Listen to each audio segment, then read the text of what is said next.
Hola, ara us posaré uns quants exercicis d'integrals immediates que anirem fent a poc a poc i després us posaré uns exercicis perquè vosaltres aneu fent. Sobretot, us heu de mirar els apunts que us he posat, totes les integrals immediates, que ja teniu alguns exercicis, i escoltar aquest vídeo. Primer de tot, aquesta primera. Quina fórmula heu de tenir en compte? Recordeu que si jo tinc una funció elevada a un exponent, necessito tenir la derivada d'aquesta funció per poder dir que aquesta integral és la funció elevat a n més 1 dividit entre n més 1 més t.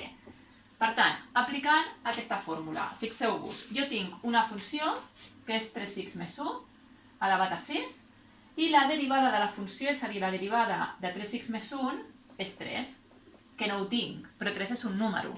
I per tant jo puc dir que això és el mateix que un terç d'integral de 3 que multiplica a 3x més 1 elevat a 6. I ara, com aquí ja tinc una funció elevada a un exponent per la derivada de la funció, ja podem dir que això és 3x més 1 elevat a 7 dividit entre 7.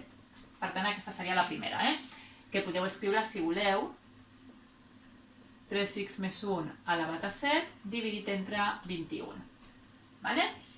Aquest un terç ho hem posat perquè si jo multiplico per 3, aquí he de dividir entre 3, i aquest un terç seria aquest d'aquí. La segona. Quan veiem aquesta integral, hem de recordar aquesta fórmula, és a dir, si jo tinc e elevat a una funció, necessito tenir la derivada de la funció per dir que aquesta integral és e elevat a la funció més t. I per tant, observem el que tenim. Jo tinc e elevat a 4x al quadrat per x. Justament la derivada d'això és 8x. I jo tinc una x, però no tinc el 8. Si em falta un número, jo puc multiplicar i dividir per aconseguir realment el que jo tinc, el que jo vull. Però si a mi jo no tingués aquesta x, jo no podria multiplicar per 8x. Per tant, només podem multiplicar per números. Aleshores, aquí veiem que em falta el 8 i per tant divideixo entre 8 perquè aquí escriurem 8 per x per e elevat a 4x al quadrat. Ara fixeu-vos que com aquí tinc la derivada de la funció, del que tenim aquí a dalt, doncs ja podem dir que això és 1 partit entre 8 per e elevat a 4x al quadrat. La tercera. La tercera heu de pensar que si jo tinc en el denominador una funció i en el numerador la derivada de la funció, llavors això serà el logaritme neperià de la funció.